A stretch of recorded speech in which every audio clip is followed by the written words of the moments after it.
नमस्कार मित्रों, मैं हूं रविकांत चतुर्वेदी और बड़े अरसे के बाद आपसे फिर से मुलाकात हो रही है अपने ही channel the study of history पे। देखिए दोस्तों, आज की जो बात है हमारी वो इतिहास विषय को लेकर है। इतिहास विषय हमेशा से ही, देखिए इतिहास को जब भी समाज में एक विषय के रूप में उद्धृत किया गया तो हमेशा यहाँ पे दो तरह की बातें आई। या तो इतिहास को बहुत पसंद करने वाले थे, या जो भी छात्र थे या जिनका भी अध्ययन में रुचि था, उनमें एक कैटेगरी ऐसा भी था जो इतिहास से बिल्कुल इस तरीके से पेश आया कि जैसे बस ये ख़त्म हो जाए, ये क्लास पास कर जाऊं, उसके बाद इसकी तरफ देखना नहीं। अगर आप पहले कैटेगरी के व्यक्ति हैं जिसे इतिहास बहुत पसंद है, जो इतिहास को एक बृहद ढंग से देखता है, जो समझ रहा है कि इतिहास मूलतः है क्या, उसके लिए मेरी बात बहुत ज़्यादा इम्पोर्टेंट है। दूसरी चीज़, ये जो बात है ये किसी भी कॉम्पिटिटिव एग्ज़ाम के लिए भी बहुत ज़्यादा इम्पोर्टेंट रहेगी। जैसे हम इतिहास पढ़ते हैं एक सिविल सर्विस के लिए, जैसा कि अपन लोग हमेशा क्लास लेते आए हैं सिविल सर्विस का, तो सिविल सर्विस के इतिहास को ही अगर हम देखें कि सिविल सर्विस का इतिहास क्या है इतिहास विषय को लेकर, तो हमें ये साफ साफ दिखाई पड़ता है कि एक विषय के रूप में इतिहास की भरपूर प्रासंगिकता यूपीएससी के द्वारा इतिहास को दी गई। और वही कारण है कि आज भी इतने तमाम सब्जेक्ट आए गए, ऑप्शनल हटे, फिर भी आज भी जीएस के पेपर में इसकी एक ज़बरदस्त भूमिका बनी हुई है। देखिए, यहाँ पे मूल चीज़ ये सोचना है कि जो इतिहास हम पढ़ते हैं तो अध्ययन के दृष्टिकोण से, सिलेबस के हिसाब से प्राचीन इतिहास, मध्यकालीन इतिहास और आधुनिक इतिहास, जैसे मॉडर्न हिस्ट्री कहते हैं, हम लोग शामिल कर लेते हैं।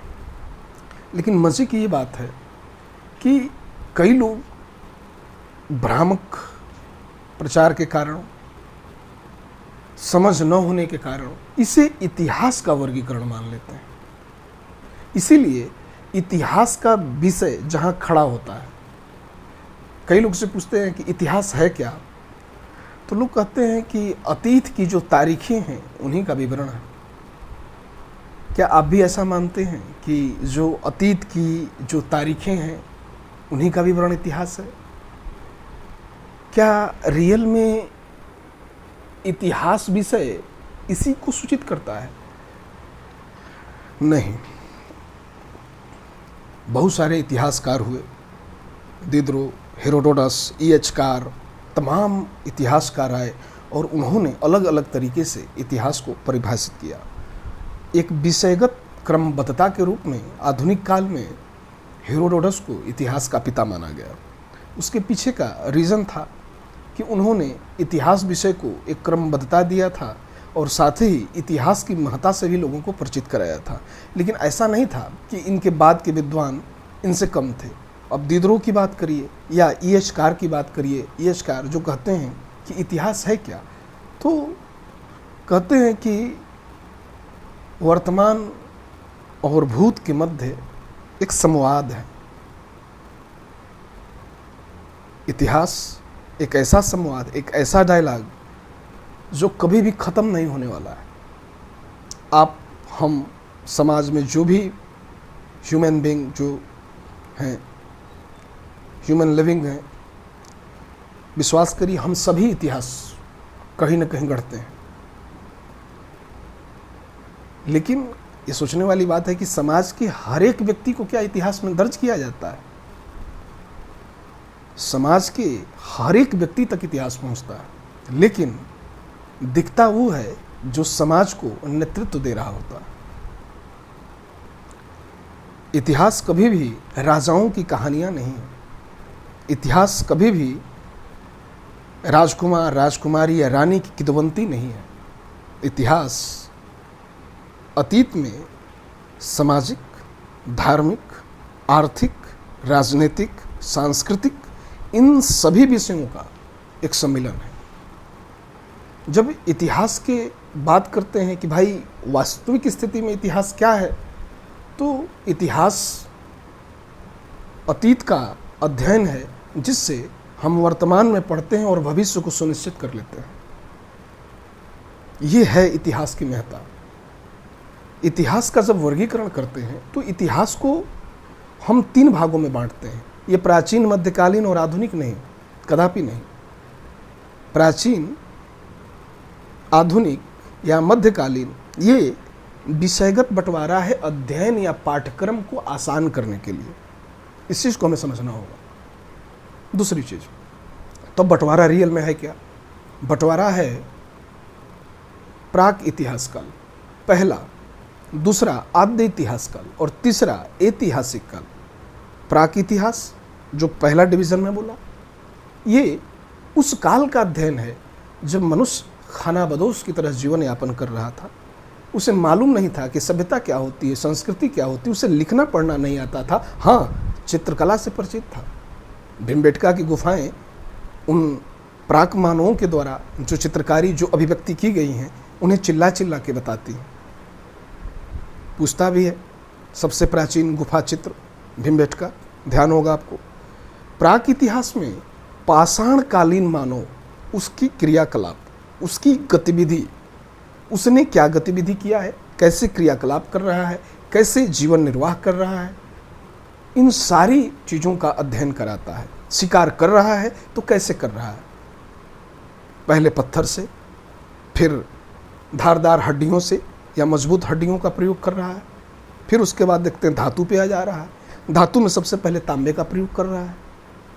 तो ये सारी चीज़ें हमें समझनी होती हैं किसमें? प्राक इतिहास में। अब सवाल उठता है कि प्राक इतिहास अगर पाषाण काल है, जिसमें पूर्व पाषाण काल, मध्य पाषाण काल, नव पाषाण काल, इनकी गतिविधियों को शामिल कर दिया गया, तो आद्य इतिहास क्या है, जो सेकंड डिवीजन है इतिहास का? आद्य इतिहास वह इतिहास है जिसमें हम इंडस वैली सिविलाइजेशन को और वैदिक कल्चर को रख लेते हैं।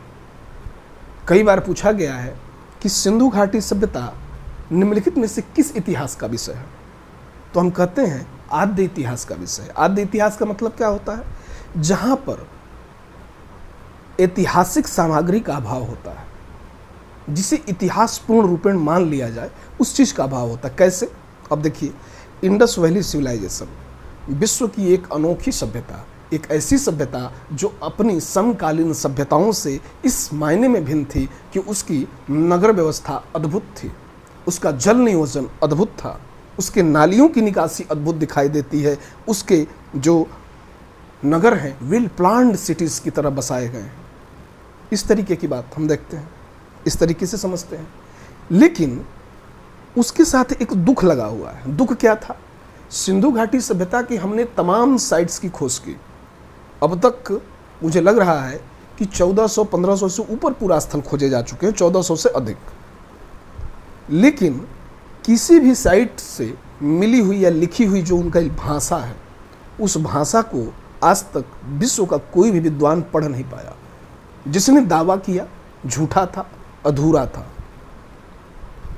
तो भौतिक अवशेष तो मिले, जैसे हड़प्पा की खोज किए, मोहनजोदड़ो की खोज किए, लोथल की खोज किए, कालीबंगा, दैमाबाद, कुमतासी, मिथाथल, मेरठ के पास जो हिंडन नदी के किनारे आलमगीरपुर, इन तमाम साइट, सुतकांगेंडोर, सुरतगोई, मुंडीगाग जो अफगानिस्तान वाले एरिया में, तमाम जगह खोज हुए। लेकिन कोई भी साइट से ऐसा उनका लेखन जिसको किसी विद्वान ने कहा हो कि नहीं मैंने सिंधु घाटी सभ्यता की लिपि पढ़ ली है, नहीं। भौतिक अवशेष थे, उसके आधार पे पुरातत्वविदों ने उसके इतिहास को संकलित करने का प्रयास किया। उसकी भाषा आज भी हमारे लिए एक अनभूत पहेली है।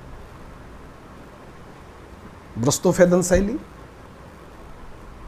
दाएं से बाएं, बाएं से दाएं उनकी भाषा चलती है। दूसरी चीज, इसमें हमने कहा कि यहाँ पे साहित्यिक साक्ष्य का अभाव है। कुल मिला के कहने का मतलब ये है, पुरातात्विक सामग्री है इंडस वैली सिविलाइजेशन यानी सिंधु घाटी सभ्यता में, लेकिन पुरातात्विक सामग्री होना ही सिर्फ परिपूर्ण नहीं है इतिहास होने के लिए। इतिहास होने के लिए आवश्यक आपको यह भी है कि आप साहित्यिक जो वहाँ का स्रोत है, जो वहाँ की लिपियाँ हैं, अगर हम उन्हें पढ़ने में परिपूर्ण होते तो शायद हम कहते कि यह ऐतिहासिक काल का विषय है, आद्य इतिहास का विषय नहीं है। दूसरी चीज़, अब इसमें आदि इतिहास में हमने इंडस वैली सिविलाइजेशन के अलावा वैदिक कल्चर भी रखा था। वैदिक कल्चर यानी कि वैदिक संस्कृति। वैदिक संस्कृति, हमारे पास साहित्यिक स्रोत तो खूब है। ऋग्वेद के काल यानी कि पूर्व वैदिक काल को समझने के लिए ऋग्वेद है, बाकी उत्तर वैदिक काल को समझने के लिए यजुर्वेद है, सामवेद है, अथर्ववेद है, उसके अलावा ब्राह्मण ग्रंथ हैं, उपनिषद हैं, अरण्यक हैं, तमाम तरीके के ग्रंथ हैं। बट यहाँ क्या अभाव है? जो सिंधु घाटी सभ्यता में बहुतलता से दिखाई पड़ रहा है, भौतिक पुरावशेष, ठीक, जो भौतिक पुरावशेष थे वहाँ पे हम वैदिक में पाएंगे इनका अभाव है। आर्य घुमक्कड़ जीवन को जीते थे, यायावरी जीवन था उनका, एक जगह से दूसरे जगह वो पशुचारक थे, इसलिए उन्होंने अस्थायी जीवन बसाया नहीं था। वहीं विपरीत में सिंधु घाटी सभ्यता में हम देखते हैं वेल प्लान सिटी है, तमाम तरीके के साइट्स हैं, तमाम डॉकयार्ड हैं, एक वेल मेंटेन कैपिटल टाइप का दिख रहा है, नगर दो भागों में विभाजित दिख रहा है। वहाँ की व्यवस्था को अगर हम वैदिक में ले आके देखें तो उस तरीके की कोई व्यवस्था नहीं है। घुमक्कड़ जीवन है, यायावर लोग हैं, ठीक है, इन्हें पशुपालक भी कहा गया है, इनका प्रमुख देवता इंद्र है। ये वैदिक कर्मकांड में संलिप्त दिखाई देंगे, जैसा कि वेद हमें बताते हैं। ये दो चीज, अभाव किस चीज़ का? साक्ष्य का अभाव। इंडस वैली में साहित्यिक साक्ष्य का अभाव और वैदिक काल में हम देखते हैं कि भौतिक पुरावशेषों का अभाव। ये दो चीज़ इसको आद्य इतिहास में डाल देता है, दोनों आद्य इतिहास में चला गया। अब ऐतिहासिक काल का सवाल उठता है। इतिहास तब इतिहास होता है जब भौतिक पुरावशेष की बात की जाए, साहित्यिक स्रोत उसकी पुष्टि करें और उस बात की मुहर बाद के आने वाले विदेशी यात्रियों ने भी लगा दी हो कि नहीं इस तरीके की चीज़ थी। यानी तीन साक्ष्य, पुरातात्विक साक्ष्य, साहित्यिक साक्ष्य और विदेशी यात्री विवरण।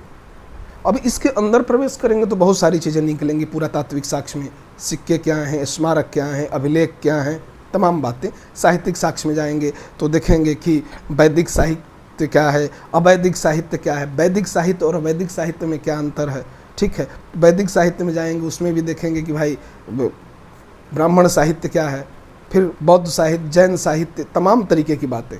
विदेशी यात्री में जब विवरण को देखेंगे तो हम कहेंगे यूनानी यात्री का विवरण क्या है, चीनी यात्री का विवरण क्या है, अरबी या मुस्लिम यात्रियों का विवरण क्या है, या बाद के अंग्रेज जो यात्री आए उनके विवरण क्या हैं, डच यात्रियों के विवरण क्या हैं। क्योंकि इतिहास किसी एक व्यक्ति का दी हुई सूचना नहीं है। इतिहास प्रमाणिकता की बैसाखी पे बैठा होता है, प्रमाण की बैसाखी पर। जैसे आप इतिहास को ऐसे भी समझ सकते हैं कि अगर आपको कोई मैं टारगेट दे दूं 500 मीटर, 50 मीटर का, मान लो 50 मीटर का एक टारगेट देता हूं और मैं कहता हूं कि तीर और कमान लेकर उस पर निशाना लगाओ। जब आप तीर पकड़ते हैं और उस पर कमान पकड़ते हैं और तीर अपनी धनुष को चढ़ाते हैं, यानी कि धनुष पर जब आपने तीर को चढ़ाया तो उसको आप खींचते हैं पीछे की तरफ। मेरी बात समझ रहे होंगे, ठीक है। चूँकि मैं तीर धनुष बहुत नहीं चलाया हूँ इसलिए मुझे समझने में थोड़ी वो होती है, लेकिन समझिएगा कि धनुष पर जब हम तीर को लगाते हैं और उसकी प्रत्यंचा को क्या करते हैं, पीछे की तरफ खींचते हैं। जब पीछे की तरफ खींचते हैं लक्ष्य को साधने के लिए, तो पीछे की तरफ जाना यही इतिहास का बोध है। यह है इतिहास का बोध। जब ये सारा कर्मकष्ट हम यहाँ समाप्त करके, ऐतिहासिक जो बातें हैं इनको हम ख़त्म करके जब हम आगे प्रवेश करते हैं तो हम देखते हैं कि जो यूपीएससी या पब्लिक सर्विस कमीशन कोई भी हो, इंडिया का, नॉर्थ इंडिया का स्टेट, खासकर हिंदी भाषी state, UP, Bihar, MP, Rajasthan, Chhattisgarh, कोई भी स्टेट हो, झारखंड, कहीं भी चले जाइए, उनके सिलेबस में पहला इतिहास का जो चैप्टर शामिल है वो है भारतीय इतिहास को जानने के स्रोत। तो जो जानने के स्रोत आते हैं ना, उन्हीं में पुरातात्विक स्रोत, साहित्यिक स्रोत और विदेशी यात्री विवरण, इन तीनों को हम कंपाइल करके पढ़ते हैं। इसी में से कभी कभी पूछ लिया जाता है आपसे कि कर्पूर मंजरी का लेखक कौन है या राजशेखर के द्वारा कौन सी पुस्तक लिखी गई, ठीक है। उसी में पूछ लिया जाता है कि अर्थशास्त्र निम्नलिखित में से किस विषय पर आधारित पुस्तक है। उसी में पूछ लिया जाता है कि अर्थशास्त्र में कितने अधिकरण, कितने प्रकरण हैं। तो आप समझेंगे, जब इसको गहराई से पढ़ेंगे तो जानेंगे कि यहाँ से सवाल उठते हैं, यहाँ से कई तरह के सवाल आते हैं। तो सबसे पहले आपको ये जानना होगा, ध्यान रखना होगा कि इतिहास पढ़ने से पहले ऐतिहासिक स्रोतों को जान लें, क्योंकि इतिहास के डिवीज़न से, ऐतिहासिक स्रोतों से कमीशन ने कई बार सवाल पूछे हैं और आगे भी इस तरीके के सवाल आने की संभावना रहेगी। ऐसा नहीं है कि कमीशन सो गया है। जिस तरीके से आप सालों भर 8 घंटे अपनी किताबों पे, अपने रोज़मर्रा के कार्यों में ध्यान देते हैं, कमीशन का भी एक कार्य है कि वो सालों भर एक कमेटी के माध्यम से प्रश्नों पे विचार करती रहे। प्रश्न पे वो बार बार विचार करती है। जो प्रश्न आप देखेंगे कि नंबर ऑफ जो स्टूडेंट हैं जिसका जवाब कम देते हैं, वो प्रश्न बार बार रिपीट करके आयोग के द्वारा पूछे जाते हैं। वो एवरेज निकालता है कि किस सवाल का जवाब कितने प्रतिशत विद्यार्थियों ने दिया है। जो सवाल अब 95-99% पे जाने लगी, इसको तो जवाब सब लोग ही दे रहा है, तो वो क्वेश्चन वो फिर हटाता है। समझिएगा चीज़ को। दूसरी चीज़, जब हम इतिहास की बात करते हैं, इतिहास पढ़ने की बात करते हैं, तो कई बार हम भारतीयों पे ये भी आरोप लगा कि भारतीय इतिहास नहीं जानते थे, इतिहास से परिचित नहीं थे। ब्रिटिश काल में भारत के इतिहास निर्माण की प्रक्रिया एक आधुनिक ढंग से शुरू की गई और वह उसी की देन है कि भारत में इतिहास आज दिखाई पड़ रहा है। इसकी शुरुआत आप एनसीईआरटी की जो 6ठी या 7वीं क्लास की किताब है, उसमें एक बहुत अच्छी लाइन है कि जेम्स मिल जो कभी भारत आए नहीं थे, उन्होंने प्राचीन, मध्यकालीन और आधुनिक तीनों को एक संयोजित करके एक किताब लिखा, the British history of India. The British history of India, प्राचीन काल को हिंदू इतिहास, मध्यकाल को मुस्लिम इतिहास और आधुनिक काल को कभी भी ये नहीं कहे क्रिश्चियन इतिहास, उसको उन्होंने कहा आधुनिक काल। लेकिन प्राचीन और मध्यकाल पे उन्होंने बार बार आरोप लगाया कि इधर प्राचीन काल में हिंदू राजा ज़्यादा हैं और मध्यकाल में मुस्लिम राजा ज़्यादा हैं, इसलिए ये मुस्लिम काल है, ये हिंदू काल है। सुनी गई बातें उनकी, चूँकि हम लोग भी उपनिवेश में जी रहे थे, लेकिन देश आज़ाद हुआ, धारणाएं बदली, शोध पे शोध आज भी हो रहे हैं। कई राष्ट्रवादी इतिहासकार भी उभर कर सामने आए। हालांकि इसकी शुरुआत ब्रिटिश काल में ही हो गई थी, लेकिन एक पुरजोर रूप में, चूँकि अब तो जिसकी लाठी उसकी भैंस हो गई थी, अब हम लोग आज़ाद हो चुके थे, लेकिन फिर भी कुछ अभी भी अवधारणाएं ऐसी हैं इतिहास में जो अभी भी ब्रिटिश चीज़ों से प्रभावित हैं। उसको बदला नहीं जा सका, उसको भी समझने की बात की जा रही है। शोध अभी भी जारी है। भविष्य में शायद ऐसा अनुमान लगाया जा सकता है कि वो अवधारणाएं, जो कॉन्सेप्ट, जो भी इतिहास में जो ब्रिटिश कॉन्सेप्ट जीवित हैं, उन्हें कभी न कभी हमारे आर्कियोलॉजिस्ट या हिस्टोरियंस, जो तमाम तरीके के शोधार्थी हैं, वो उनकी चीज़ों पे अंकुश लगाएंगे और जो रियल बात होगी उसको बताएंगे। जैसे जब इतिहास हम पढ़ते हैं तो कभी कभी हमें डार्क एज जैसा काल दिखाई देता है। कभी कभी हम देखते हैं कि सामंतवाद की शुरुआत हो गई, उसके पहले हम देखेंगे कि एक कबीलाई संगठन है, कबीला बढ़ता गया, राज्य का रूप लेता गया, राजतंत्र भी है और गणतंत्र भी है। तो गणतंत्र क्या है, राजतंत्र क्या है? गणतंत्र अगर की बात की जाए कि गणतंत्र क्या है, तो आप जब गणतंत्र का इतिहास पढ़ेंगे तो आप देखेंगे कि भारत में विश्व का सबसे पुराना गणतंत्र भारत में उपस्थित था। राजनीतिक जो प्रणाली थी, जो राज्य काज हो रहा था, वो किस तरीके से हो रहा था, गणतंत्र के क्या मायने थे, राजतंत्र के क्या मायने थे, क्यों गणतंत्र जैसी व्यवस्था भारत में प्राचीन काल में ही फेल कर गई और राजतंत्रीय व्यवस्था आगे बढ़ती गई। ये एक बात है। दूसरी बात जो हम पीछे कर रहे थे कि एक आरोप कि इतिहास से भारतीय परिचित नहीं है।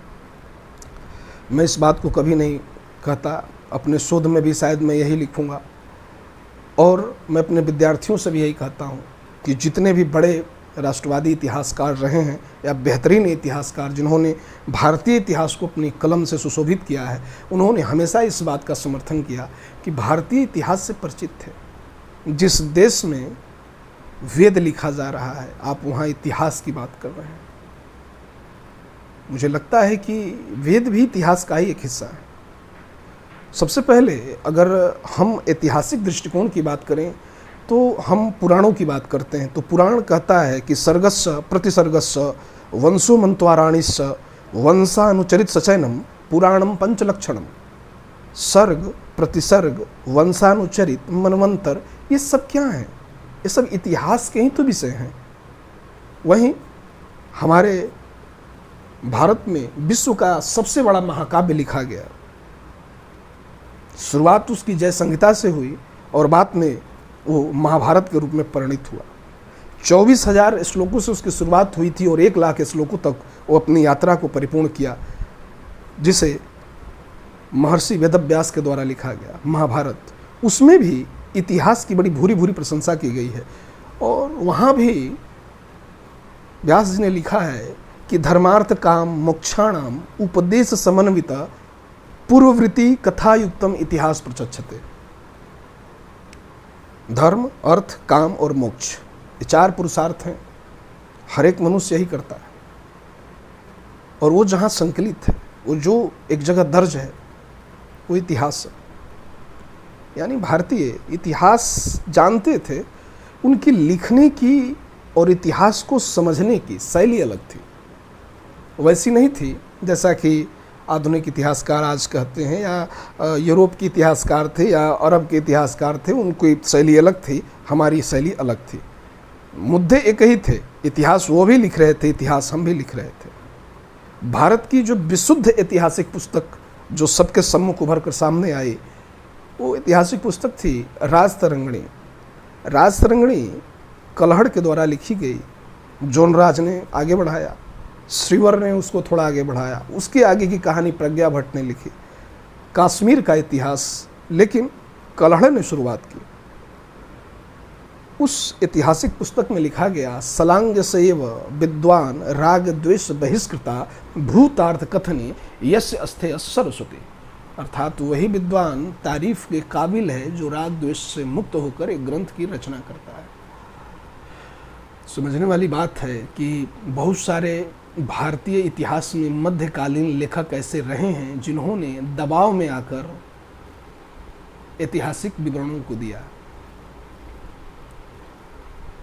बहुत ऐसे इतिहासकार मिलेंगे जो वर्ग विशेष की पार्शलिटी करते नजर आएंगे। बहुत सारे इतिहासकार ऐसे भी आपको मिलेंगे जो भारतीय स्थिति को बड़े ही विचित्र ढंग से, या कहिए व्यथित ढंग से, एक विकृत ढंग से प्रस्तुत करने का प्रयास करते हैं। जैसे भारतीय आदिमानव थे, सपेरे थे, उनको कुछ मालूम नहीं था। ऐसा नहीं है। इतिहास एक दिन के कार्योधि नहीं है, ये कई हजार वर्षों का आकलन है जिसको हम इस पुस्तक में पढ़ते हैं। इतिहास के इस प्रथम चैप्टर में सबसे पहले आपको ये समझना होगा कि ऐतिहासिक सामग्री क्या है। इतिहास जिससे निर्मित होता है वह सामग्री क्या है। यानी जब आप इतिहास में प्रवेश करें तो मेरे प्यारे मित्रों, एक चीज़ को हमेशा ध्यान रखें कि उसके जो स्रोत हो उन पे ज़रूर ध्यान दें। कभी कभी आप पढ़ते हैं कि निम्नलिखित में से किस इतिहासकार ने राजपूत इतिहास को लिखा है या राजस्थान के इतिहास को लिखा है, मगर कर्नल टाड। मराठा इतिहास को किसने लिखा? मराठा इतिहास को क्या कहते हैं? बखर कहते हैं। किसने लिखा? अच्छा, रनाडे साहब ने शुरू किया। तो हर एक जगह के इतिहास को कुछ स्पेशल हिस्टोरियंस के द्वारा भी लिखा गया। अपनी कलम दी गई और वो कलम शानदार रही। ऐतिहासिक स्रोत पे ध्यान देने के दौरान आप साहित्यिक स्रोत में जो ब्राह्मण ग्रंथ हैं, जो जैन साहित्य हैं, जो जैन साहित्य, बौद्ध साहित्य, साथ ही जो कुछ दरबार के नियंत्रण में लिखे गए हैं, उनको भी आप एक बार जरूर कर लीजिए कि किस राजा के राजाश्रय में तमाम पुस्तकें कौन कौन सी हैं जो लिखी गई हैं, उनका विषय क्या है। इस पे बहुत ज़्यादा हम बात नहीं करेंगे, क्योंकि इस पे बहुत अंदर जाएंगे तो फैक्चुअल हो जाएगा, जो बोरिंग लगेगा आपको। तो बोरिंग न करते हुए एक सामान्य बात करते हैं। दूसरी चीज़, इतिहास क्या है, इतिहास के स्रोत क्या है। अब इससे आगे की बात मैं जब करूँगा आपसे, तो निश्चिंत रहें कि वो आगे की बात आपसे मेरी अब सब्जेक्ट में प्रवेश करने वाली होगी। ठीक है, बड़े इत्मीनान से आप लोग मुझे सुनते रहे। ठीक है, बहुत बहुत धन्यवाद आप लोगों का। ठीक है, और इतना ज़रूर ध्यान रखिएगा कि अतीत की संस्कृति, अतीत की कृति और अतीत की जो विकृति है, उसी का समग्र अध्ययन इतिहास है। नमस्कार।